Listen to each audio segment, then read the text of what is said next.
Hello guys, welcome to my channel. Today we are going to see how to fix a network adapter missing in Windows 10 or Windows 11.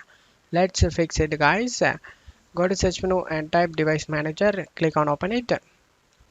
You just need to click on the network adapters section and select action and select scan for hardware changes. Now you can check if the problem solved or not. If the problem not solved, let's move on to the second solution guys. Go to search menu and type cmd. Right click on the command prompt and select run as administrator and select yes. Now you just need to check my video description for this command used in my video, copy and paste it and press enter. After finishing this command, you just need to restart your PC and you can check if the problem solved or not. If the problem not solved, let's move on to the third solution guys. Go to search menu and type services. Click on open it. In services, you just need to search for WWAN auto config service.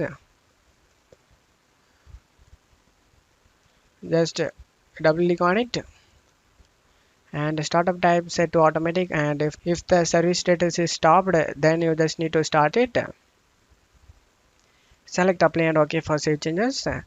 After doing this, you can check if the problem solved or not. If the problem not solved, let's move on to the fourth solution guys. Go to search menu and type cmd. Right click on the command prompt and select run as administrator and select yes. Now you just need to check my video description for this command used in my video, copy and paste it.